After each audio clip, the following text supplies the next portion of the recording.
માણસના જીવ પર જોખમ તોળાઈ રહ્યું છે અને મોટા સવાલ ઊભા થયા છે કે જો સિંહ દીપડા હુમલા કરશે તો માણસો જશે ક્યાં? અત્યાર સુધીમાં 10 બનાવ બની ચૂક્યા છે અને એમાં હવે તો ગિરનારના પગથિયા ચડવા અઘરા થઈ ગયા છે. અને એ બધા વચ્ચે એક એવા સમાચાર સામે આવ્યા કે ગિરનારમાં હવે જવા માટે રજીસ્ટ્રેશન કરાવવામાં આવશે, જેથી લોકોની સુરક્ષા થઈ શકે. અરે ભાઈ, ખાલી રજીસ્ટ્રેશનથી લોકોની સુરક્ષા કેવી રીતે થશે? આ સવાલો ઊભા થયા અને સવાલોના જવાબ મેળવવા માટે અમે ગિરનાર રેન્જના CCF પાસે પહોંચ્યા. ગિરનાર પર્વત છે ને એની આસપાસનું જેટલું જંગલ છે એને ગિરનાર અભયારણ્ય જાહેર કરવામાં આવ્યું છે. એમાં હસનાપુર ડેમ આવે છે, જીણા બાવાની મઢી પણ આવે છે, કાલકા વડ આવે છે અને બીજા ઘણા આસપાસના ભેંસાણ પાસે, બિલખા પાસેના વિસ્તારો પણ આવે છે. આ બધા જ વિસ્તારની અંદર સિંહોની સુરક્ષા પણ જરૂરી છે અને ત્યાં વસતા લોકોની સુરક્ષા પણ જરૂરી છે. કારણ કે ગિરનારના પગથિયા પરથી 11 વર્ષના એક બાળકને સિંહણ ખેંચીને લઈ ગઈ અને પછી શું થયું એ આપણે જાણીએ છીએ. આસપાસના ગામડાઓમાં પણ ફફડાટ ફેલાયો અને આ બધા વચ્ચે સવાલ એ ઊભો થયો કે માત્ર ગિરનારના પગથિયા ચડવા માટે જ રજીસ્ટ્રેશન કરવામાં આવશે અને લોકોની સુરક્ષા સુનિશ્ચિત કરવામાં આવશે. આસપાસના ગામડાઓનું શું? અને ગિરનાર પર્વત પર પણ માત્ર રજીસ્ટ્રેશનથી કેવી રીતે સુરક્ષા સુનિશ્ચિત થશે? આ સવાલનો જવાબ મેળવવા માટે અમે CCF પાસે પહોંચ્યા તો CCF સાહેબે વિસ્તૃત માહિતી આપી. એમણે કહ્યું કે 25 નવા ટ્રેકરની ભરતી કરવામાં આવશે, ચેકપોસ્ટ બનાવવામાં આવશે. પ્રાણી દેખાય તો લોકો એ ચેકપોસ્ટ ઉપર જઈ અને જાણ કરી શકશે અને વન વિભાગ ત્યાં દોડતું આવશે. આમાં સવાલ એ ઊભો થાય કે કોઈ જાનવર દેખાય, સિંહ દીપડો દેખાય તો શું ચેકપોસ્ટ દોડીને જવાનું પાછું અને એમને જાણ કરવાની, અથવા તો એમને ફોન કરો ને આવતા સમય ન લાગે? તો એનો પણ રસ્તો છે. થર્મલ ડ્રોન ખરીદવામાં આવશે. જી હા, થર્મલ ડ્રોન એટલે આપણે સારી રીતે જાણીએ છીએ કે એ માણસ હોય કે જાનવર હોય એના શરીરની ગરમી ડિટેક્ટ કરીને જોવે છે. રાત્રે અંધારામાં પણ એ જોઈ શકે છે.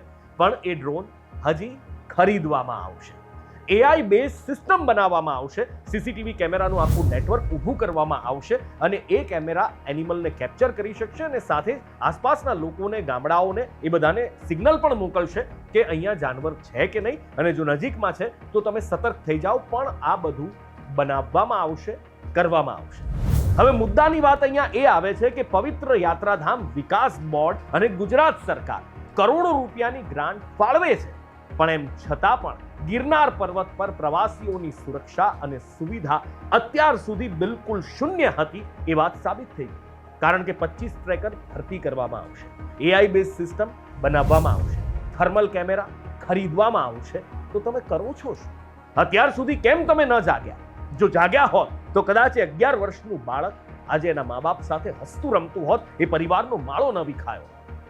અને સાથે જ સવાલ એ પણ ઊભા થાય છે કે તમે રજીસ્ટ્રેશન કરાવશો. ચાલો, રજીસ્ટ્રેશન તમે સીડીથી એન્ટર થયા, 2 સીડી છે અને રોપવે પણ છે. જો તમે સીડીથી એન્ટર થાવ એ વખતે રજીસ્ટ્રેશન કર્યું ને બીજી સીડીથી ઉતર્યા તો એ ડિસેન્ટ થયા કે નહીં યાત્રી કેવી રીતે તમને ખબર પડશે? સીડીથી ગયા અને રોપવેથી ઉતર્યા તો, રોપવેથી ગયા અને સીડીથી ઉતર્યા તો ઘણા બધા સવાલો છે. ઇનઆઉટ કેવી રીતે કરશે?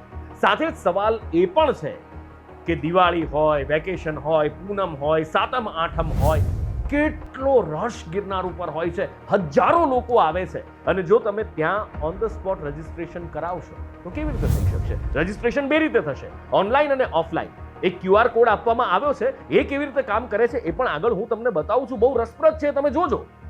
અને ઓફલાઈન ત્યાં સ્થળ ઉપર થશે. હવે જે ગિરનાર છે એ જૈન અને સનાતની બંને લોકોનું આસ્થાનું કેન્દ્ર છે અને મોટી સંખ્યામાં બંને ધર્મના લોકો આવે છે. તો શું કેઓસ નહીં થાય? આવું થશે. આવા તહેવારના દિવસો હોય કે પછી વેકેશનના દિવસો હોય અને એક સાથે હજારો માણસો આવશે તો રજીસ્ટ્રેશન માટે લાંબી લાઈનો નહીં લાગે? વન વિભાગ પર પ્રેશર નહીં આવે? શું એમને નહીં જવા દેવામાં આવે? શું ખાતરી છે કે આવું બધું નહીં થાય? હમણાં થોડા દિવસો પછી જ જૈન ધર્મનો નિર્વાણ લાડુનો એ આવે છે તો એ વખતે કેટલાય લોકો આવશે. શું કરશો? એની સાથે એક બીજું ગતકડું લાવ્યું છે વન વિભાગ અને સરકાર કે ગિરનારની સીડી અને દાતાર આ 2 વિસ્તારને સાયલેન્ટ ઝોન જાહેર કરવામાં આવ્યા છે. હવે સાયલેન્ટ ઝોનનો મતલબ એ છે કે અહીંયા બૂમો ન પાડી શકાય, શોરગુલ ન કરી શકાય, મ્યુઝિક ન વગાડી શકાય. ચલો માન્યું, ખૂબ સારી વાત છે.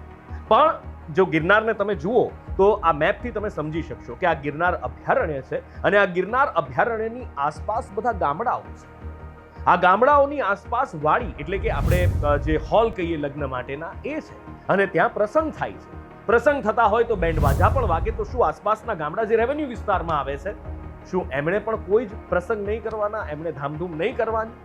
આ સવાલ પણ ઊભો થશે ને એની સાથે સૌથી મોટો સવાલ એ ઊભો થશે કે શિવરાત્રીના મેળાનું શું? અહીંયા તો રાવટીઓ ભરાતી હોય છે અને ભજનની રમઝટ આખી રાત બોલતી હોય છે.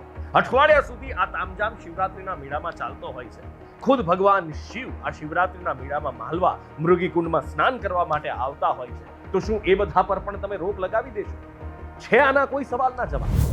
રેડિયો કોલર પહેરાવવાની એક વાત હતી, જો કે એ વાત માત્ર ને માત્ર અફવા છે કે જ્યારે કોઈ જાનવર બીમાર હોય અથવા તો એને સ્પેશિયલી ટ્રેક કરવાનું હોય ત્યારે જ રેડિયો કોલર પહેરાવવામાં આવશે. વધારાના 25 ટ્રેકર જો તમે કરવાના છો તો એનાથી શું થશે? એ પણ તો એક સવાલ છે. 25 ટ્રેકરથી તમે કેટલો વિસ્તાર કવર કરશો? સવાલો ઘણા બધા છે, જવાબો સંશયના ઘેરામાં છે ને એ બધા વચ્ચે રજીસ્ટ્રેશન જ્યારે શરૂ કરવામાં આવ્યું છે તો આજે સવારે જાહેરાત કરવામાં આવી એ પછી અમે ગ્રાઉન્ડ ઝીરોની તપાસ કરી કે અહીંયા રજીસ્ટ્રેશન થઈ રહ્યું છે કે નહીં. તો જોઈ લો શું થાય છે. ગિરનાર એ પ્લાસ્ટિક ફ્રી ઝોન છે, એટલે આ તપાસ રજીસ્ટ્રેશનની નથી થઈ રહી. લોકો પ્લાસ્ટિક લઈને જાય છે કે નહીં માત્ર એની તપાસ થઈ રહી છે. પ્લાસ્ટિક લઈ અને લોકો નથી જઈ રહ્યા એ કન્ફર્મ એ સુનિશ્ચિત કરવા માટે જ આ તપાસ થાય છે. જેમની થેલીમાં જેમના બેગમાં જો પ્લાસ્ટિક દેખાય છે તો એ કાઢી લેવામાં આવે છે. અહીંયા કોઈ રજીસ્ટ્રેશન નથી થયું. CCF ને પૂછ્યું તો એમણે કહ્યું કે આજ સાંજથી અથવા આવતીકાલ સવારથી રજીસ્ટ્રેશન શરૂ થઈ જશે. એ બધા વચ્ચે વન વિભાગે એક QR કોડ જાહેર કરી દીધો છે અને એ QR કોડ ઉપર અમે રજીસ્ટ્રેશન કરવાનો પ્રયત્ન કર્યો તો શું થયું એ જોયું. હવે આ જે મારા લેપટોપની સ્ક્રીન ઉપર છે એ વન વિભાગનો આ QR કોડ છે જે ગિરનાર માટે રજીસ્ટ્રેશન માટેનો. એને આપણે મોબાઈલમાંથી એને કરી લઈએ. યસ, એની લિંક તો ઓપન થઈ. Girnar hills in out system registration and safety trekking for Girnar hill climbers. આમાં બે છે, રજિસ્ટર યોર ગ્રુપ અને સ્ટાફ લોગિન. આ બે વસ્તુ છે. આપણે સ્ટાફ સાથે સ્ટાફ લોગિનમાં આપણે કોઈ લેવા દેવા નથી. રજિસ્ટર ગ્રુપ આપણે કર્યું. રજિસ્ટર ગ્રુપમાં ડિટેલ નાખી દીધી. ગ્રુપ લીડર આમાં એવી રીતનું છે કે ગ્રુપ લીડર અને એના પછી તમારે મેમ્બર્સ એડ કરવાના છે. સ્વાભાવિક છે કે એકલા તો ભાગ્યે જ કોક જતું હોય. ગ્રુપ લીડરમાં મારું નામ નાખી દઉં, નુપુર પટેલ, અને અહીંયા મારો મોબાઈલ નંબર હું નાખી દઉં છું. 10 આંકડાનો મારો મોબાઈલ નંબર. જેન્ડર મેલ, ઓકે. એજ 40 છે મારી, અને state of course Gujarat, city Ahmedabad. Okay, ક્યારે મારે ટ્રાવેલ કરવું છે એના માટે તો આવતીકાલની હું તારીખ નાખું છું. સેટ 19/7/26. હવે આમાં તમારો આધાર નંબર, એને કાર્ડની ઇમેજ નાખવાની છે અને તમારો એક ફોટોગ્રાફ. તો એ ઇમેજ અહીંયાથી જ અપલોડ થઈ જશે. તમે એક ઇમેજ લીધી અને અહીંયા ઇમેજીસમાંથી ધારો કે મેં એક મારી જે ઇમેજ છે આધારની ઇમેજ આપી દીધી અને ચૂઝ ફોટો. તો એમાં ચલો હું મારો જ ફોટો લઈ લઉં છું. અહીંયા આપણે બેઠા છીએ, આ ફોટો લીધો અને આ જ ફોટો આપણે અપલોડ કરી દીધો. ઓકે, હવે મેમ્બર 1માં પણ સેમ છે. અત્યારે આપણે એકનું જ કરીએ છીએ. તો નુપુર પટેલ, મોબાઈલ નંબર 10 આંકડાનો ફરીથી એ જ પ્રોસેસ થશે. ફરીથી એ જ તમારે અહીંયા પણ નાખવું પડશે. એજ અને સિટી અને સ્ટેટ ને એ બધું તમારે જે પહેલાં કર્યું આ જ બધું કરવું પડશે. અને ફરીથી એકવાર તમારે અહીંથી ફાઇલ સિલેક્ટ કરવી પડશે. કોઈ પણ તમારું જે આધાર કાર્ડ કે એ જે ફાઇલ હોય, you can choose that file. તમે એ ફાઇલ સિલેક્ટ કરી, તમારા ફોટાની ફાઇલ સિલેક્ટ કરવાની છે. હમણાં જ આપણે ફોટો પાડ્યો એટલે it has to been here. Okay, હવે આમાં એક ડિસ્ક્લેમર આપવામાં આવ્યું છે અને એવું કહી રહ્યું છે કે આધાર કાર્ડ અને ફોટોગ્રાફ છે એ મેં આપી દીધા છે અને 3 દિવસની અંદર તમે જઈને પાછા આવી જાઓ, આઉટ રજિસ્ટ્રેશન કરી દો એટલે એ એની જાતે ઓટોમેટિકલી ડિલીટ થઈ જશે. આપણે રજિસ્ટ્રેશન ગ્રુપ આપીએ. See compressing photo. અને હવે કેટલું સરસ રીતે રજિસ્ટ્રેશન થાય છે એ તમે જુઓ. આપણે 11:55 આ શરૂ કર્યું છે.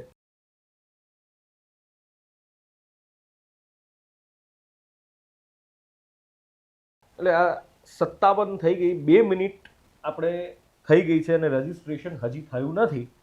અને આ તો 2 મિનિટ થઈ છે. મેં હમણાં અડધો પોણો કલાક આ જ રીતે રાખીને જોયું, રજિસ્ટ્રેશન નથી થઈ રહ્યું. મોટા ઉપાડે રજિસ્ટ્રેશનની વાત થાય છે.